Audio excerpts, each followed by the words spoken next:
Dari mana sahabat Bunda berasal? Apakah dari bangku sekolah, dari tempat kerja, atau dari seseorang yang dulu datang membawa empati lalu perlahan masuk ke ruang paling pribadi dalam hidup Bunda? Coba jawab di hati masing-masing. Karena dari situlah kisah ini bermula. Aku ingin Bunda mendengarkan kisah ini dengan hati terbuka.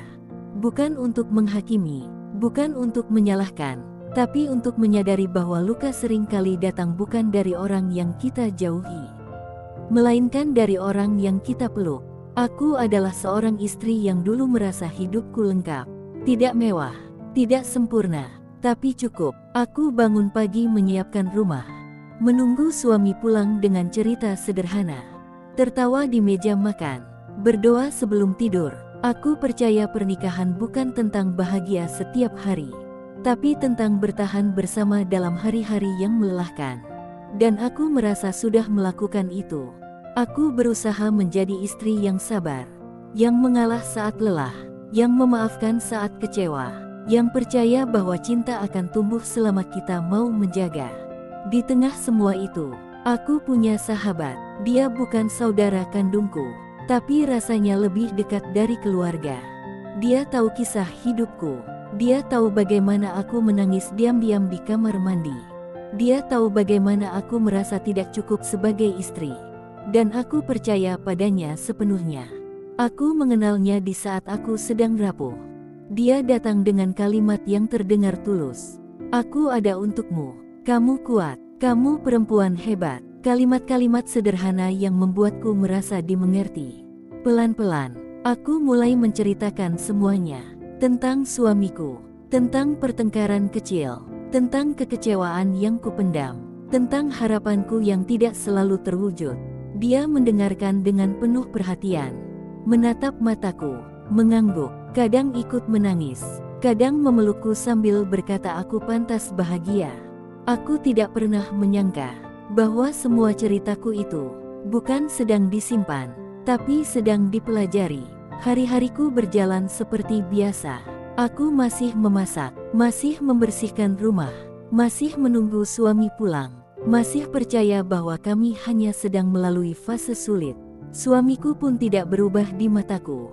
Dia tetap suami yang pulang ke rumah, yang makan masakanku, yang tidur di sampingku, yang menyebut namaku dengan suara yang sama. Jika ada jarak, aku mengira itu hanya lelah. Jika ada dingin, aku mengira itu hanya fase. Aku memilih percaya, karena aku istri, dan istri diajarkan untuk menjaga rumahnya dengan keyakinan. Sahabatku semakin sering datang, semakin sering menanyakan kabarku, semakin sering tahu detail hidupku. Bahkan hal-hal kecil yang seharusnya hanya aku dan suamiku yang tahu. Aku tidak curiga, karena dalam pikiranku, tidak mungkin seorang sahabat melakukan hal sekejam itu. Tidak mungkin seorang perempuan menyakiti perempuan lain dengan cara paling kejam. Sampai suatu hari, aku mulai merasa ada yang aneh. Bukan karena bukti, tapi karena firasat. Firasat seorang perempuan yang terlalu sering diabaikan. Firasat yang muncul saat malam terasa lebih sunyi, saat pesan dibalas lebih singkat, saat tatapan terasa menjauh. Aku bertanya pada suamiku, dia menjawab seperlunya. Aku bertanya pada sahabatku, dia menenangkanku. Katanya aku hanya terlalu lelah, terlalu banyak pikiran. Aku memilih percaya lagi, karena percaya itu lebih mudah daripada menerima kenyataan yang menakutkan. Sampai malam itu datang. Malam yang mengubah cara aku memandang manusia. Malam yang membuatku sadar bahwa kepercayaan bisa menjadi senjata paling tajam. Aku mengetahui semuanya tanpa sengaja. Tanpa drama besar, tanpa teriakan. Hanya sebuah fakta yang jatuh begitu saja, menghancurkan seluruh hidupku. Suamiku menikah diam-diam. Dan wanita itu bukan orang asing, bukan perempuan yang baru dikenal. Bukan seseorang yang tidak kukenal. Dia adalah sahabatku. Saat aku tahu, tubuhku tidak langsung bereaksi. Aku tidak berteriak. Aku tidak menangis saat itu juga. Aku hanya duduk, diam, seolah jiwaku keluar dari tubuhku. Aku mencoba memahami kalimat itu. Suamiku menikah. dengan sahabatku. Aku mengulangnya dalam hati berkali-kali, berharap maknanya berubah, berharap itu hanya salah paham, berharap aku sedang bermimpi, tapi kenyataan tidak berubah hanya karena kita tidak sanggup menerimanya. Air mataku jatuh perlahan, bukan deras, bukan histeris, tapi berat, seperti ada beban besar di dadaku. Aku teringat setiap ceritaku padanya, setiap rahasia yang kubuka, setiap keluhan tentang suamiku, setiap doa yang kubagi. Aku sadar, dia tahu kapan rumah tanggaku retak, dia tahu kapan aku lelah, dia tahu kapan suamiku sedang jauh dariku. Dan di saat itulah, dia masuk. Aku merasa bodoh, aku merasa telanjang, aku merasa dikhianati di dua arah sekaligus. Suamiku menatapku dengan wajah bersalah, mengucapkan kata maaf, mengatakan dia khilaf, mengatakan dia tidak bermaksud menyakitiku. Sahabatku menangis, mengatakan dia jatuh cinta tanpa sengaja, mengatakan ini bukan rencananya. Aku mendengar semuanya, tapi tidak ada satupun yang mampu menyembuhkan luka itu. Karena pengkhianatan ini bukan tentang cinta. Ini tentang kepercayaan yang dihancurkan dengan sadar. Hari-hari setelah itu, aku tidak langsung kuat, aku tidak langsung bangkit, aku hanya bertahan. Aku bangun pagi dengan dada sesak, tidur malam dengan mata basah. Aku mempertanyakan diriku sendiri, apakah aku kurang cantik, kurang perhatian, kurang sabar? Aku menyalahkan diriku sendiri sebelum akhirnya lelah. Karena aku sadar, aku sudah memberi semua yang aku bisa. Aku mulai belajar satu hal penting, bahwa tidak semua orang yang kita izinkan masuk ke hidup kita datang dengan niat baik, bahwa tidak semua yang mendengarkan cerita kita layak tahu seluruh isi hati kita, dan bahwa perempuan sering kali terluka, bukan karena tidak kuat, tapi karena terlalu tulus. Aku tidak tahu kemana hidup akan membawaku setelah ini. Aku tidak tahu keputusan apa yang akan kuambil. Tapi satu hal yang pasti, aku tidak akan lagi menutup mata demi mempertahankan sesuatu yang sudah mengkhianatiku. Jika Bunda masih mendengarkan sampai di sini, mungkin ada bagian dari kisah ini yang terasa dekat. Mungkin ada luka yang diam-diam Bunda simpan. Tetaplah di sini, karena masih banyak cerita tentang pengkhianatan yang tidak terlihat, tentang perempuan yang jatuh, dan tentang bagaimana mereka perlahan berdiri kembali. Dengan luka yang sama, tapi hati yang lebih sadar. Aku menjalani hari-hari setelah kebenaran itu terungkap seperti seseorang yang kehilangan arah pulang. Tubuhku bergerak, tapi jiwaku tertinggal di malam saat semuanya runtuh. Pagi tetap datang, matahari tetap terbit, orang-orang tetap menjalani hidupnya. Sementara aku duduk menatap dinding rumah yang dulu terasa hangat, kini terasa asing. Aku masih seorang istri, di atas kertas, di mata orang lain, tapi di dalam diriku, aku tidak lagi tahu siapa aku. Suamiku masih ada di rumah, masih makan di meja yang sama, masih tidur di ruangan yang sama. Namun jarak di antara kami tidak lagi bisa diukur dengan langkah, melainkan dengan luka. Aku menatap wajahnya, wajah yang dulu menjadi tempatku pulang, kini menjadi wajah yang paling sulit kutatap, karena setiap guratnya mengingatkanku pada kebohongan yang disimpan rapi. Dia mencoba berbicara, mencoba menjelaskan, mencoba memperbaiki, tapi setiap kata yang keluar dari mulutnya terasa seperti pisau kecil. Bukan karena kata-katanya kejam, tapi karena aku tahu, dia pernah memilih untuk diam. Saat seharusnya jujur, aku bertanya pada diriku sendiri, sejak kapan semuanya berubah? Sejak kapan aku tidak lagi cukup? Sejak kapan rumah ini terbagi tanpa seizinku?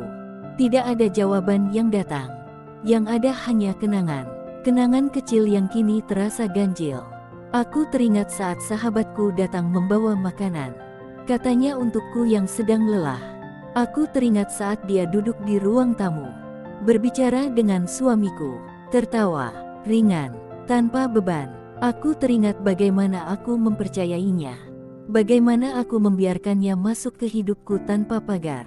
Bagaimana aku merasa aman karena mengira dia perempuan sepertiku. Kini semua kenangan itu berubah makna. Semua kebaikan terasa seperti persiapan. Semua perhatian terasa seperti jalan masuk. Aku mulai mempertanyakan diriku sendiri. Apakah aku terlalu naif? Apakah aku terlalu mudah percaya? Atau memang aku hanya ingin hidup tenang tanpa curiga? Setiap malam, aku sulit tidur. Ketika aku memejamkan mata, bayangan itu datang. Bayangan mereka bersama. Bayangan kebohongan yang disembunyikan di balik senyum. Aku tidak pernah melihat pernikahan mereka. Tapi di kepalaku, semua terasa nyata, sangat nyata, dan sangat menyakitkan. Aku menangis dalam diam, karena aku tidak ingin anak-anakku melihat ibunya hancur. Aku menangis di kamar mandi, di sudut dapur, di ruang yang tidak menyimpan suara. Aku belajar tersenyum di depan orang lain, menjawab pertanyaan dengan kalimat singkat, berpura-pura baik-baik saja, karena aku belum siap menjelaskan luka yang terlalu besar. Sahabatku mencoba menghubungiku, mengirim pesan panjang, meminta maaf, meminta pengertian. Katanya dia tidak pernah berniat menyakitiku. Katanya perasaan itu datang tanpa dia minta. Katanya dia juga korban dari keadaan. Aku membaca pesan itu berulang kali. Bukan untuk membalas, tapi untuk memahami bagaimana seseorang bisa menyebut pengkhianatan sebagai ketidaksengajaan. Aku ingin marah, aku ingin berteriak, aku ingin menanyakan bagaimana mungkin dia bisa tidur tenang setelah mengambil hidup orang lain. Tapi yang keluar hanya air mata, karena marah pun membutuhkan tenaga. Dan aku sedang kehabisan itu. Aku merasa sendirian, meskipun rumah ini tidak pernah benar-benar sepi. Kesepian yang datang bukan karena tidak ada orang, melainkan karena tidak ada lagi yang benar-benar bisa kupeluk tanpa rasa curiga. Aku mulai menjauh dari semua orang, bukan karena benci, tapi karena takut. Takut percaya lagi, takut membuka hati lagi. Setiap perempuan yang datang mendekat, aku bertanya dalam hati, apakah kau juga akan menusukku dari belakang? Aku benci perasaan itu. Aku benci menjadi seseorang yang penuh curiga. Padahal dulu aku percaya bahwa dunia masih punya banyak orang baik. Pengkhianatan ini tidak hanya merusak pernikahanku, tapi juga caraku memandang manusia. Aku mencoba bertahan demi anak-anakku. Aku mencoba kuat demi diriku sendiri. Aku mencoba berdiri meski kakiku gemetar. Ada hari-hari di mana aku merasa ingin menyerah. Bukan menyerah pada hidup, tapi menyerah pada perasaan. Karena terlalu berat menanggungnya sendirian. Aku bertanya pada Tuhan, mengapa aku? Mengapa harus dengan cara seperti ini? Mengapa orang yang paling aku percaya justru yang paling melukaiku? Tidak ada suara yang menjawab. Tapi aku belajar satu hal, bahwa diam Tuhan bukan berarti dia tidak melihat. Pelan-pelan, aku mulai menata ulang diriku. Bukan untuk memaafkan, bukan untuk melupakan, tapi untuk bertahan. Aku belajar bahwa menangis bukan tanda lemah, bahwa hancur bukan akhir dari segalanya, bahwa aku masih ada, meskipun hatiku remuk. Aku berhenti menyalahkan diriku sendiri, karena aku sadar, kesetiaan bukan kesalahan, kepercayaan bukan kebodohan. Yang salah adalah mereka yang menyalahgunakan ketulusan. Aku tidak tahu bagaimana akhir dari kisah ini. Aku belum mengambil keputusan besar. Aku masih berada di persimpangan antara bertahan dan pergi, antara memaafkan dan menjaga jarak, antara menyelamatkan rumah tangga atau menyelamatkan diriku sendiri. Yang aku tahu, aku tidak lagi sama, dan mungkin aku tidak akan pernah kembali menjadi aku yang dulu.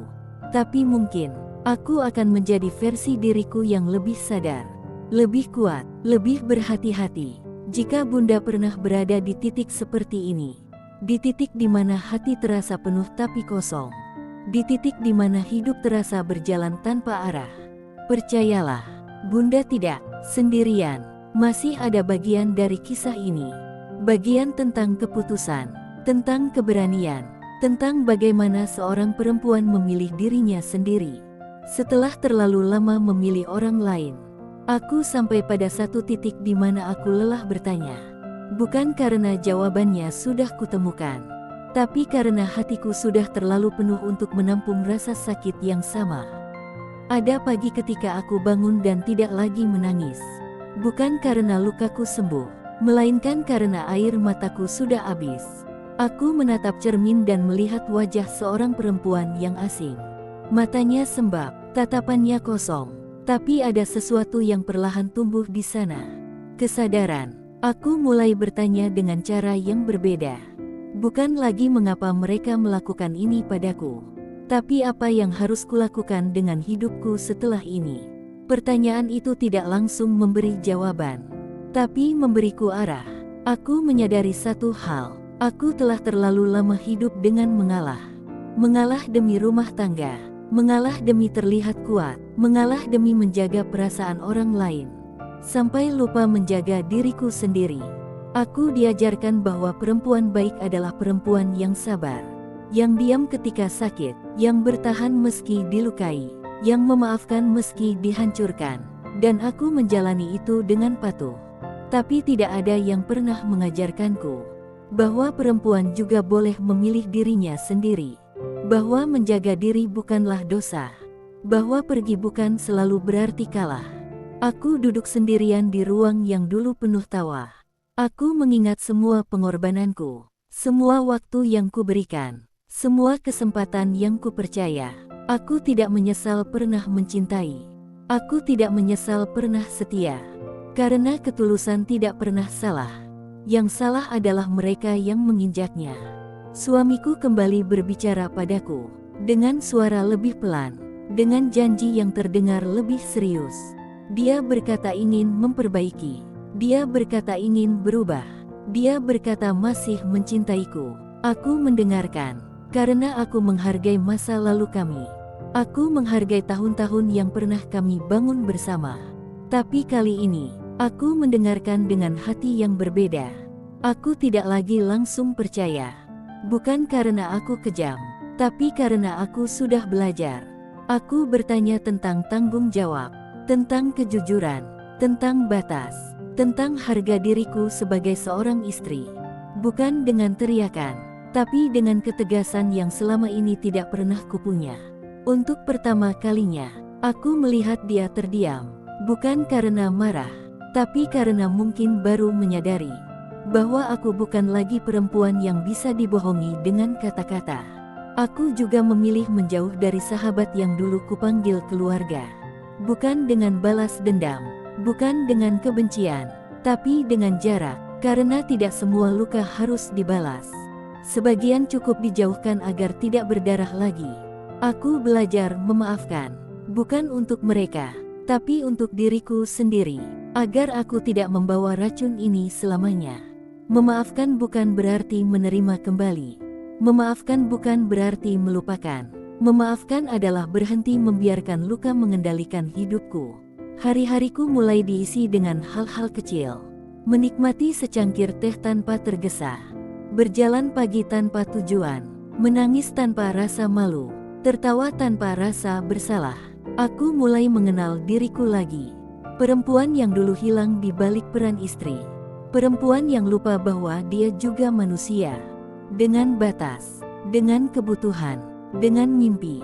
Aku tidak tahu apakah pernikahanku akan bertahan. Aku tidak tahu apakah aku akan pergi. Keputusan itu masih ada di tanganku. Dan untuk pertama kalinya, itu tidak lagi membuatku takut. Karena apapun pilihanku, aku tahu aku tidak lagi memilih dari rasa takut, melainkan dari kesadaran. Aku tahu satu hal, aku tidak ingin lagi hidup dengan setengah hati. Aku tidak ingin lagi tidur dengan kecurigaan. Aku tidak ingin lagi tersenyum sambil menyimpan luka. Aku ingin hidup dengan jujur pada diriku sendiri, pada perasaanku, pada batas yang kubutuhkan.